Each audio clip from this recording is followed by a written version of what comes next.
Welcome to ZOOMERTIMES TV. And here's your host, Anita Finley. Hello, everybody. Now's a favorite time of mine. I get to interview authors. But this author is actually unusual. And only because I say that because he's actually calling in from London. And his book, Rosa, which is our book of the month for December, and his name is Lyndon Haynes, Haynes. And I have to tell you that it's hard for me to take a lot of time to read books, especially novels. But when they're good, I just sit down and I don't eat. I don't know anything else. And this was one of those kind of books. It was, well, there are many things in it that made me gasp. And that's what I put in the article. But let's talk a little bit about you, Lyndon. Lyndon, you have quite a past. You're just not an author. Why don't you kind of tell us how you got into being an author and writing Rosa? But tell us before that, who are you? Oh, well, I'm a simple man from North London, a place called Tottenham. And yeah, when I was younger, I enrolled into film school. Well, my mum put me into drama school to try and keep us away from all the trouble on the streets. And I was lucky enough to be a child actor and quite successful at that back in the, I'd say, early to mid-late 80s.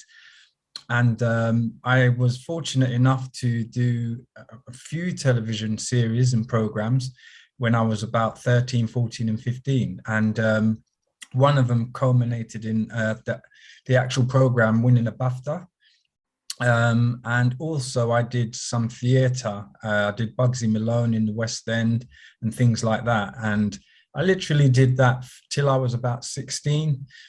And then from 16, I moved into music. And I had a friend who was a DJ, like a hip hop DJ. So I followed him. You know, we used to go to school together, and I was literally following him around everywhere. And then I started writing, you know, a few raps and stuff like that. And eventually we formed a group, which was called The Syndicate, and it got signed to Virgin Records, which is Branson's label. And we did all the things that an artist does. We toured, we made videos, we recorded an album, which was quite successful. People still talk about it today. And yeah, I'd done hundreds and hundreds of shows and different wonderful things through music for the next sort of 20 years, 25 years. But all that time I was writing short stories, you know, just trying my hand at creative writing and stuff like that. And when the music started to dry up a little bit and die down, I then enrolled into a college in Enfield in London, and did a part-time course for creative writing. And that's really where everything stemmed from in terms of writing literature. Wow. I mean, you already lived your life. Now you have another 50 years to live. Yes, So this is my second life I'm living. Yeah. Let me go back to what you were saying before. So you never really had education with music, but it was a natural for you, it sounds like. Yeah, I didn't have any education at all. I'm not musically trained in anything at all. It was just when the sensation of hip hop music, which you guys know from America, was invented in New York, it came over to the UK. And, you know, a lot of us started trying to imitate what you guys were doing out there at the time. And as I said, my friend was a DJ. He actually started to do the old, you know, scratching and mixing and all that kind of stuff. And he kept saying to me, you know, you should try and write some raps and some rhymes and stuff like that. And it was literally hit and miss. You know, I just listened to a lot of other rappers and stuff like that. And then I started writing my own. I guess it's a form of poetry, really. It is. I started writing my own sort of stories and raps, and then got enough courage to take the stage, as they said, and it went from there basically. So yeah. So that kind of makes me appreciate Rosa, the book that you wrote. But I do have questions about Rosa. Yeah. Does she really exist, or is it only in your mind? It's only in this little head of mine. She's completely made up, but I definitely wanted a young female lead character to live out this journey that she goes on. And what a journey. But you sound like you didn't get into trouble, but you certainly knew how to write about it. It's literally what I see around my environment. Growing up, I grew up on what you guys will call housing projects. We call it over here council estates. So it's a similar type of thing. It's I would say lower class housing, where everybody's on one block of an estate and you all got to get on. And that's how I grew up. I have many friends who are multicultural and we all have the same story, but it was quite a rough area and there was a lot going on and there was a lot of characters, more importantly, that I grew up seeing and watching and observing and understanding, how they were, why they were, etc. And just things that were happening in my area at the time as a young man growing up.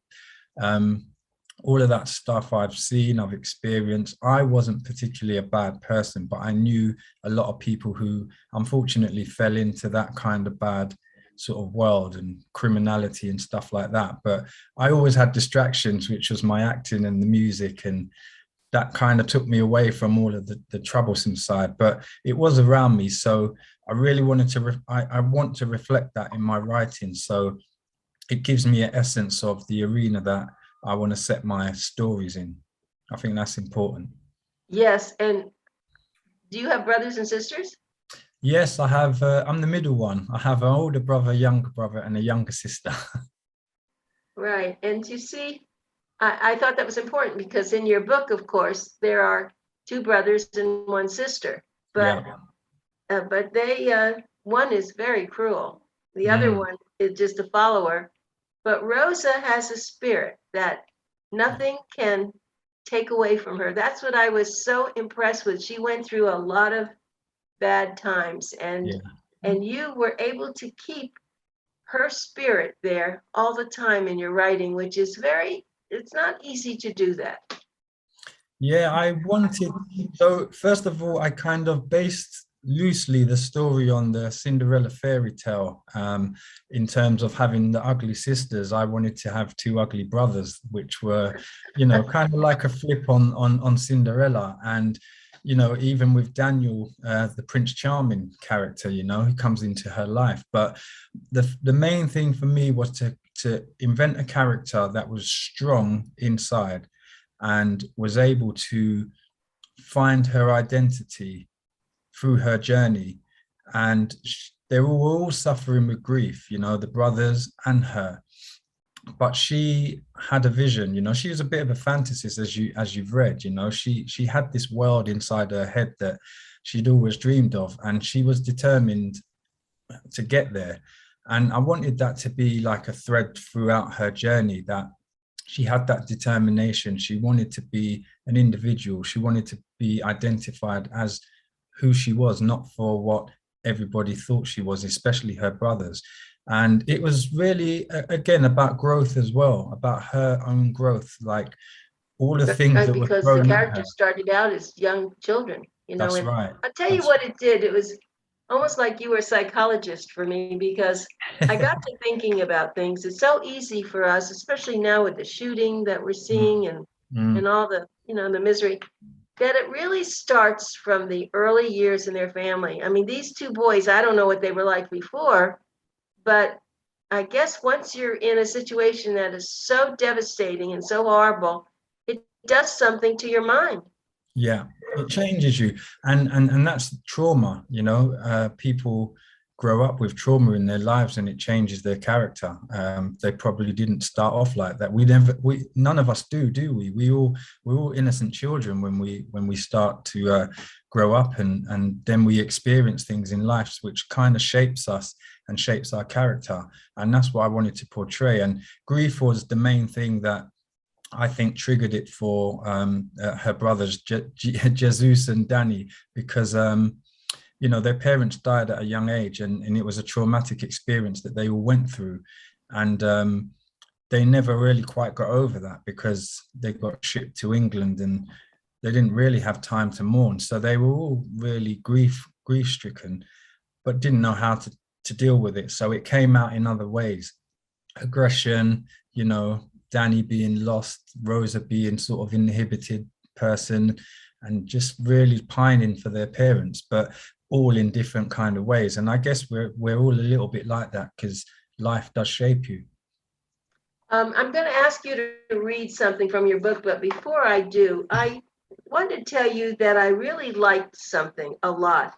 I liked the part when, of course, you're writing, and all of a sudden, you're in her mind, and she talks. You know, it's all in italics, so you know that it's Rosa talking. That was really good. Well done. I haven't seen that often in books. I thought that was a good way to get into her mind. Yeah, thank you. You know what? When I first wrote the draft of it, I was kind of struggling to not get her point across, but get how she was feeling inside. And one of the tricks of writing, I guess, is to have that inner voice, that internal voice. It's like a narration on a film, I guess, that when you hear the voiceover, you can hear what's inside the person's mind. And yeah, it was a little trick that I learned at I went to film school as well. So I just thought, yeah, let me use it on this occasion, because she is the narrator, if you like, of what's happening in her world. So yeah, it was important for me that people understood how she felt internally. Do you have the book in front of you? No, but I can grab it if you want me to. Why don't you do it? Because I would like you to read a little bit of it. I think an author reading is very important. Okay, 2 seconds. That's okay. You just take your time, and I'll just put this book up again so people can see it. It's called Rosa, and it's by Lyndon Haynes. And Lyndon, you can go to lyndonhaynes.com and go to his website. You have it now, good. And Yes. and that was an interesting cover, by the way, too. I suppose those were the homes, those were the apartments that you were talking about. Do you know what's funny with the cover, Anita, is that I designed it myself. Really? I didn't design it as in how you see it now, but I had drawn it on my notepad when I began writing the story, because in my head I knew what I wanted. I wanted a cracked path which would, you know, depict her journey. I wanted the council estate sort of tower blocks, and I wanted the rose coming up through the concrete to show that. Right, the rose. I mean, that was really clever. The rose and the Rosa. So before you read, I want to ask you a question. So did Rosa, the name Rosa, where did that come from? Just my imagination. Did you have a Rosa in your life? No, I don't. You may get one, you know. I don't know what your life, your situation is now, but I told you that my middle name is Rose. And so that was very interesting. When I saw that, it wasn't Rosa, but it was Rose. And I thought it was clear. The picture was great. You know, a lot of authors put too much on their cover. This was perfect with your name. This was your first major book, wasn't it? Yes, yeah. Well, you need to be complimented. I hope you win some awards because thank you. Thank you very much. Great job. Okay, so go to page 343. 343. It says Rosa sat holding a bowl of cereal in her living room, which now looked like a comfortable space. I think that was and that isn't where the and then when the italics start, you can explain it. But this is your writing now. So why don't you do that? Read it. You want me to read it from? Do you want me to read it from the book, and then we'll read it until it ends with her discussing it. Okay, so Rosa sat holding a bowl of cereal in her living room, which now looked like a comfortable space. She had spent some of the money on a centerpiece, a large white rug, which now covered most of the stained carpet in the middle of the room, along with a clear white table topped with a vase of pink lilies. A large printed throw covered the old sofa, and a large rectangular picture of a paradise island hung on the wall. Rosa slowly slurped the remains of her cereal, still in her nightwear. The sun shone brightly into the room. Today was the day, her day in court. Feel nervous about today. It's going to be weird seeing Daniel again after so long. He's been sending me cute messages, says he misses me, told me Leah hid his phone, never got any of my calls or texts. Such a hater, snake in the grass, not looking forward to seeing her. Have to face Jesus and Dani. Shit, they will hate me forever. Hopefully God will protect them, especially Dani. Rosa placed her bowl on the table and checked the time on the phone. Okay, an hour to get ready. Ella, bless her, she's coming to drive me. Maya texts me to say she'll be there too. Still haven't forgiven her, but she's supporting me. We'll talk after. Rosa, yeah. Go ahead. Oh, no, so okay, that's good. Read the next paragraph. You read so well, and it makes it come alive. I have to tell you, I'd love to hear you. Right. Thank you. Rosa stood up and took the empty bowl to the kitchen, which had also had a bit of a makeover. It was now a much cleaner and brighter space. Being independent seemed to suit her. The peace of mind she had, relaxing in her own home without her overbearing brothers breathing down her neck, was a relief. At times, she felt lonely, but she was gradually growing into her own person. The only thing she had on her mind was the court case. The thought of having to stand in front of all those people filled her with dread. Right. And we're not going to go into the court case with that. See, I was so happy when she met Daniel, but it wasn't easy. It wasn't just putting the slipper on her foot, because you made it so that as much as I was talking to her all the time, forget your brothers. They hurt you, forget them. But she had that soul that she just found that so difficult to do, right? Yeah, it's kind of like born out of family loyalty.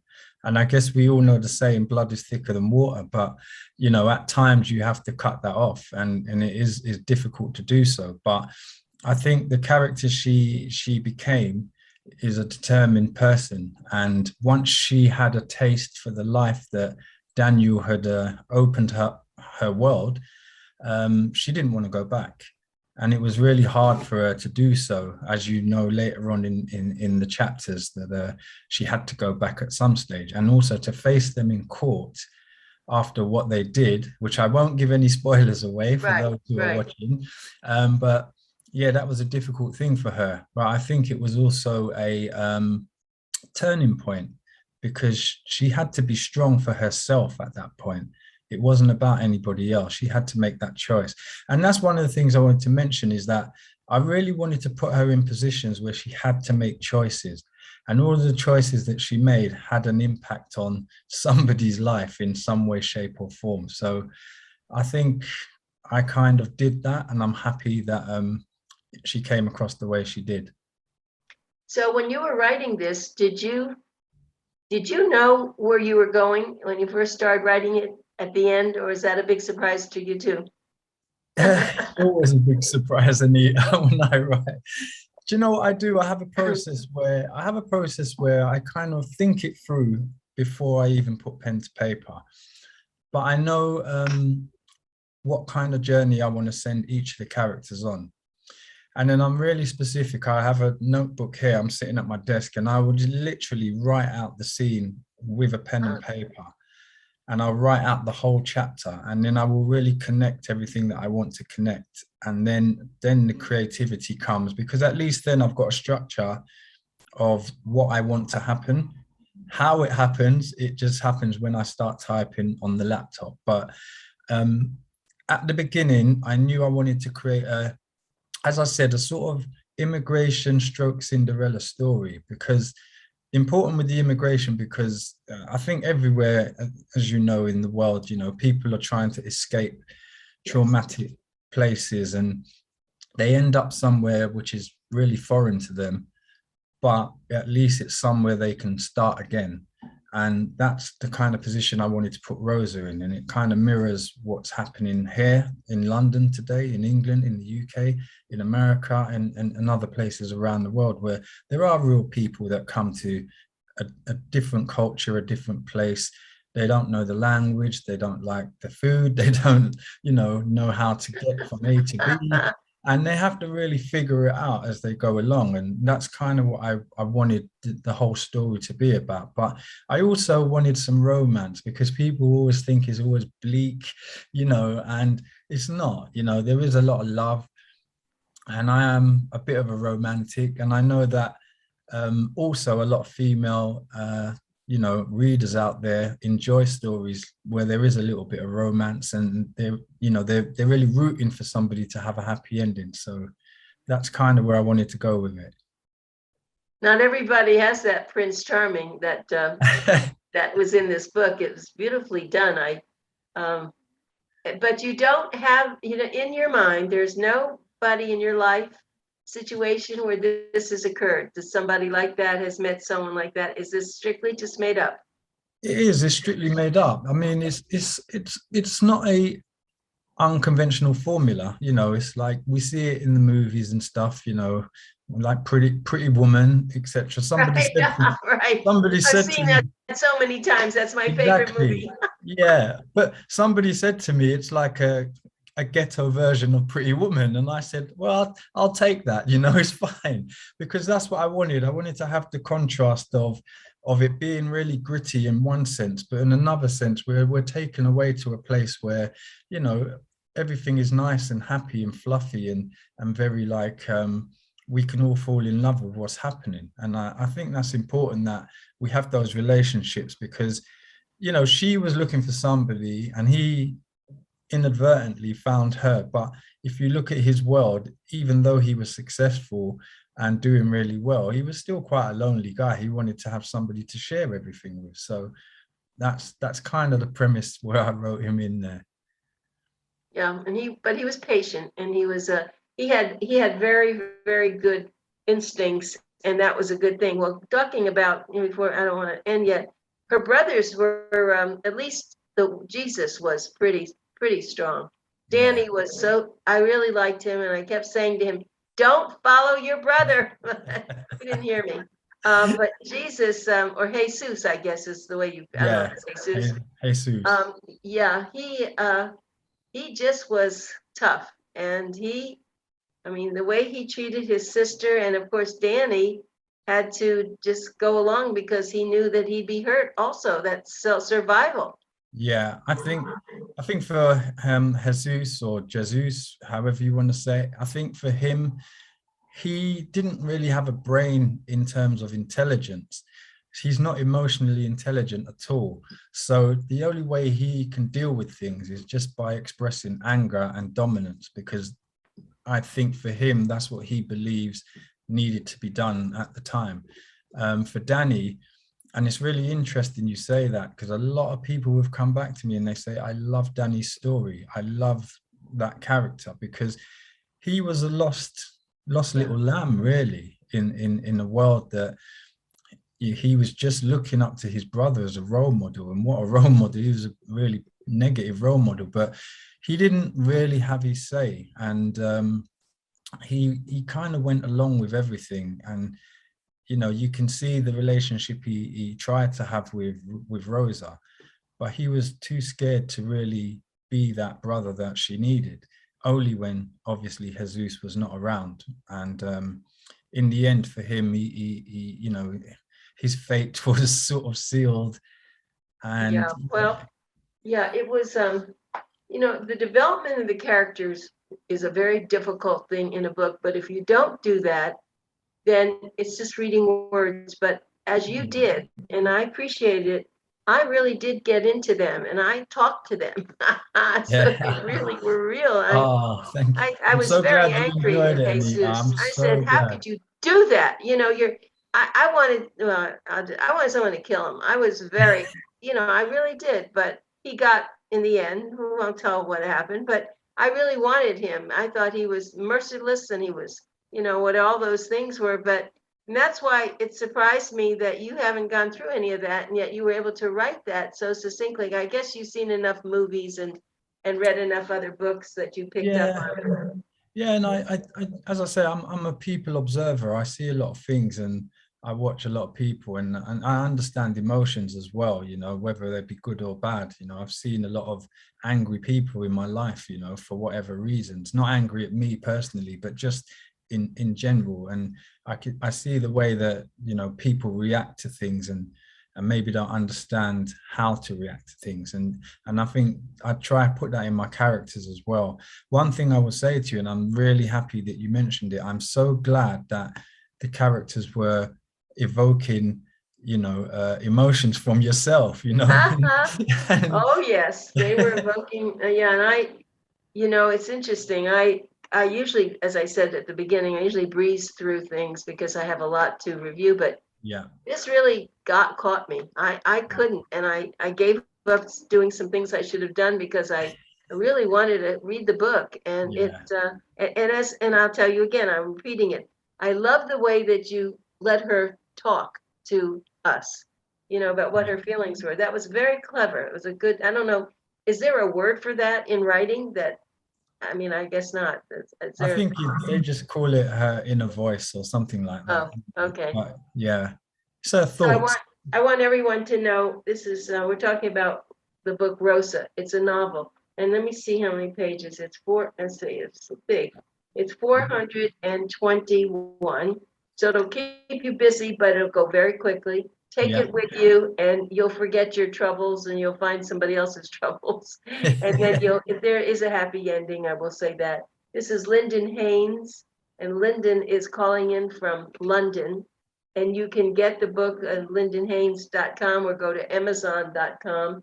And I think that, and not I think, I know, and you'll see this review. This was our December book of the month. And we were thinking of some others, but this was so fascinating.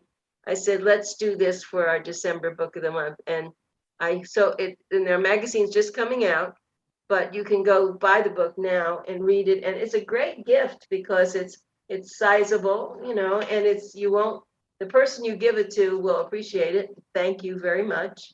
So it's a nice holiday gift. And let me just say this, this is the review you will see when you get Boomer Times. It's on page 7, and you'll see the review I did. And I started out, I think, that readers, if you like novels that have an unbelievably cruel beginning, a dangerous middle, and a breathtaking ending, this is a novel you must read. That's how I started.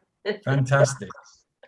And so I will send that to you. But, you know, are you working? I only have another minute, but are you working on another novel? Are you going to continue Yes, this? yeah. Just before we got on this call, I was literally typing away. I do have something else in the pipeline. It should be finished, I would say, by spring next year. Give And us a call because if oh, your writing definitely. is good as this, we want it. Oh, you're It's gonna really enjoy the great. next Well, one as well. Yeah, you've got a oh, friend really? for life here. I'll be sending you books for the rest of my days now. Okay. Is this about a woman too? It's got a lead female character, but she also has a brother as well, male I sibling. But see. yeah, it's another sort of what you would call sort of intrigue, crime thriller type book. But Okay. I'm already halfway through, so Oh my I'm heavens, you enjoying are writing it as something. well. Lyndon, it is such a pleasure to have met you, seen you, and talked to you, and you are really successful. So just stick with this. You're going to be fine. It's been slow at first. People have to get to recognize you, but I think someone might make a film. It sounds to me like you've had that industry, you know it, and this maybe could be a TV film or Hollywood film. Who knows? I pray it happens. Okay. I really do. Thank you so much, though. I mean, Thank it's you, Lyndon. my honor So to we'll be meet you. talking to you again another time. Yes, yes. Okay. Thank you. Thanks for Be your well. time. Be safe Bye, now. Dan. You know, Yeah, stay out of and you. crowded places. Wear a Oh, mask. Wash definitely. your hands. I'm at home behind Oh, my good. laptop, so Okay. I'm safe. Okay, Lyndon. Thank you very much. Thank you, Anita. Thank you.